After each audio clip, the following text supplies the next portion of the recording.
தமிழக வெற்றிக் கழக தலைவர் விஜய் இந்து விரோதி என பாஜக மூத்த தலைவர் ஹெச் ராஜா கடுமையாக விமர்சித்துள்ளார். புதுக்கோட்டை மாவட்டம் பொன்னமராவதி பேருந்து நிலையம் முன்பு பாஜக சார்பில் அமைக்கப்பட்ட கோடைக்கால நீர்மூர் பந்தலை திறந்து வைத்த பின்பு செய்தியாளர்களுக்கு பேட்டியளித்த ஹெச் ராஜா, தமிழ்நாட்டில் கருணாநிதி, ஈவேரா, பெரியாருக்கு நினைவிடம் உள்ள நிலையில் அம்பேத்கருக்கு ஏதாவது நினைவு சின்னம் திராவிட ஆட்சி கட்டி இருக்கிறதா என்று கேள்வி எழுப்பினார். மேலும் தமிழகத்தில் பல்வேறு கோயில் சொத்துக்கள், வக்பு சொத்துக்கள் என்று அபகரிக்கப்பட்டு வருவதாக குற்றம் சாட்டிய அவர், தமிழக வெற்றிக் கழக தலைவர் விஜய் இந்து விரோதி என்று சாடினார். விஜயின் உண்மையான பெயரை சொன்னதே தான் என்று கூறிய அவர், வக்பு சட்டத்தை எதிர்ப்பவர்கள் அனைவருமே இந்து விரோத தீய சக்திகள் என்று தமிழக வெற்றிக் கழக தலைவர் வக்பு திருத்த சட்டத்தை எதிர்த்து உச்சநீதிமன்றத்தில் வழக்கு தொடர்ந்துள்ளதற்கு கருத்து தெரிவித்தார். இந்த ராசா என்ன சொல்றாரு? பொட்டு வைக்கப்படாதான், கயிறு கட்டப்படாதான், இதெல்லாம் சங்கியின் அடையாளமா? நான் சொல்றேன், நீ எல்லாம் மங்கியின் அடையாளங்கிறதுல எங்களுக்கு ஒன்றும் ஆட்சேபனை இல்லை. ராசாலேருந்து திமுக காரர் மங்கிகள் வச்சுப்போம், ஐ ஹவ் நோ அப்ஜெக்ஷன். ஆனால் நான் கேட்குறேன், அந்த மங்கியை நீங்கள் ஃபுல்லாக போட்டுருந்து முஸ்லீம் திமுகவில் இருக்கிறவர் வரக்கூடாதுன்னு பேச தைரியம் இருக்கா? துணிச்சல் இருக்கா? சிலுவை போட்டு வரப்படாதுன்னு பேச தைரியம் இருக்கா? துணிச்சல் இருக்கா? அதனால் ஒரு விஷயம் உறுதி, திராவிட முன்னேற்ற கழகம் ஹிந்து விரோத தீய சக்தி. அதனால 26ல்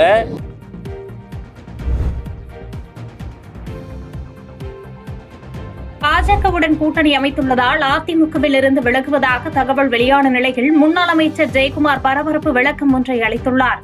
சென்னையில் செய்தியாளர்களுக்கு பேட்டியளித்த அதிமுக முன்னாள் அமைச்சர் ஜெயக்குமார், அதிமுக பாஜக கூட்டணி அமைந்தால் தான் அதிமுகவில் இருந்து விலகுவதாக சொன்னேன் என்று திருமாவளவன் சொல்லியிருக்கிறார்.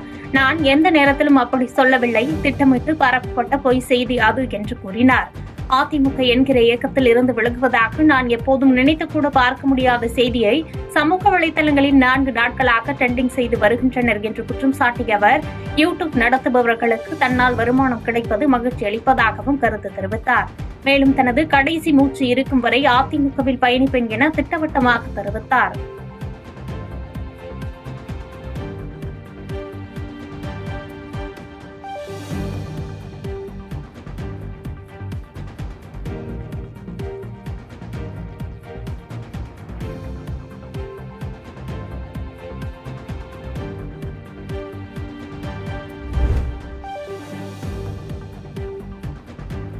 தேர்தல் வந்தாலே திமுக கச்சத்தீவையும் நீட் தேர்வையும் கையில் எடுத்துவிடும் என்று ஜான் பாண்டியன் விமர்சித்துள்ளார்.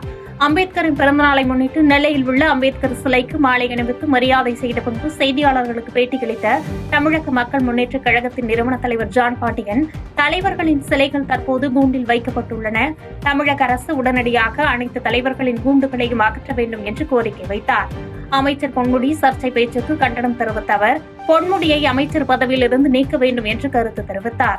தொடர்ந்து பேசிய அவர், தேர்தல் வந்தாலே திமுக கச்சத்தீவு நீட் தேர்வை கையில் எடுத்துவிடும் என்று விமர்சித்த அவர், தமிழகத்தில் போதைப் பொருட்களை கட்டுப்படுத்த தமிழக அரசு எந்த முயற்சியும் மேற்கொள்ளவில்லை என்று குற்றம் சாட்டினார். பொன்முடி வாய் கொழுப்பு ரொம்ப ஜாஸ்தி. பொன்முடி ஏற்கனவே உங்களுக்கு திமுக காரங்கள ஒரு சிலவங்களுக்கு ரொம்ப வாய் கொழுப்பு, அதுல பொன்முடிக்கு அதிகமா இருக்கு. இதை அந்த மாநில முதலமைச்சர் தான் அதை சரி பண்ணணும்.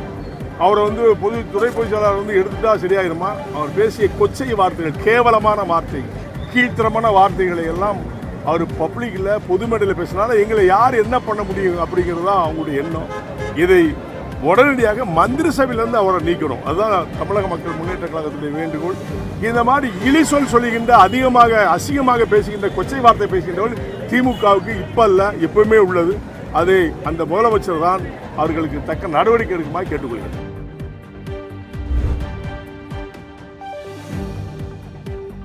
பாஜகவுடனான கூட்டணி குறித்து அதிமுக நிர்வாகிகளே தங்களது அதிருப்தியை தெரிவிக்க தொடங்கியுள்ளது தற்போது பேசும் பொருளாகியுள்ளது.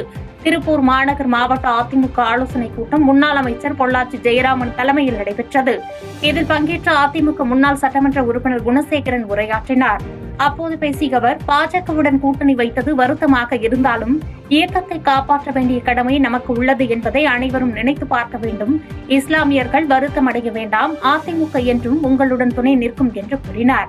தொடர்ந்து நிகழ்ச்சியில் பேசிய மாமன்ற எதிர்க்கட்சி கொறடா கண்ணப்பன், கட்சியை உடைக்க பார்க்கின்றனர், நிர்பந்தம் காரணமாக கூட்டணி வைக்கப்பட்டுள்ளது, எத்தனையோ சோதனைகளுக்கு மத்தியில் இயக்கம் செயல்பட்டு வருகிறது, அதிமுகவுடனான கூட்டணி குறித்து அதிமுக நிர்வாகிகளே தங்களது அதிருப்தியை தெரிவித்த நிலையில் இது தொடர்பாக செய்தியாளர்களுக்கு பேட்டியளித்த பொள்ளாச்சி ஜெயராமன், அதிமுக பாஜக கூட்டணி குறித்து யாருக்கும் எந்த வருத்தமும் இல்லை என்றும், முன்னாள் சட்டமன்ற உறுப்பினர் குணசேகரின் திருப்பூர் தெற்கு தொகுதியிலும் கண்ணப்பனின் வார்டிலும் அதிக அளவில் இஸ்லாமியர்கள் உள்ளனர் என்பதால் அவ்வாறு பேசினர் என விளக்கமளித்தார். பாரதிய ஜனதா கூட்டணியை வரவேற்கிறோம். எல்லாத்துக்கும் பொதுவான கட்சி இயக்கம் தான் நாங்கள் சொன்னோம். நானும் கண்ணப்பனும் வேற கருத்து இல்லை. இஸ்லாமிய சகோதரர்களுக்கு எங்கள் தொகுதியில் அதிகம் வாழக்கூடிய பகுதி.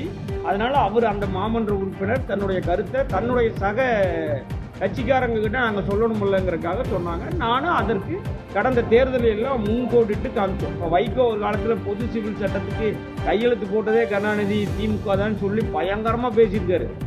இன்னைக்கு அதை பற்றி யாராச்சும் போய் கேட்குறோமா? இல்லை. அது மாதிரி திமுக உங்களை ஏமாத்துதுங்கிறத புரிஞ்சுக்குங்க அப்படிங்கிறது தான் எங்களுடைய கருத்து.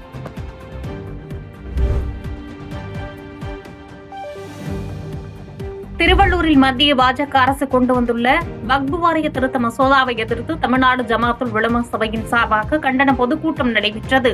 திருவள்ளூர் ரயில் நிலையம் அருகே மாவட்ட ஜமாத்துல் உலமா சபையின் தலைவர் சதகத்துல்லா தலைமையில் நடைபெற்ற கண்டன பொதுக்கூட்டத்தில் சிறப்பு அழைப்பாளர்களாக திருவள்ளூர் நாடாளுமன்ற உறுப்பினர் சசிகாந்த் செந்தில், திருவள்ளூர் தொகுதி சட்டமன்ற உறுப்பினர் ராஜேந்திரன், மறுமலர்ச்சி திராவிட முன்னேற்ற கழகத்தின் துணை பொதுச் செயலாளர் மல்லை சத்யா ஆகியோர் கலந்து கொண்டு வக்பு வாரிய திருத்த மசோதாவை கண்டித்து கண்டன உரையாற்றினர்.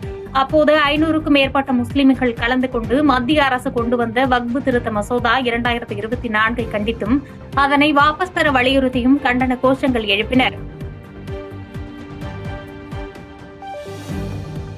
செய்திகளை உடனுக்குடன் தெரிந்து கொள்ள கீழ்கண்ட கேபிள் மற்றும் டிடிஎச் நெட்வொர்க்குகளில் எம்நாடு செய்தி தொலைக்காட்சியை காணுங்கள். பாதகம் செய்பவரை கண்டால் நாம் பயம் கொள்ளலாகாது பாப்பா. மோதி மிதித்துவிடு பாப்பா, அவர் முகத்தில் உமிழ்ந்துவிடு பாப்பா.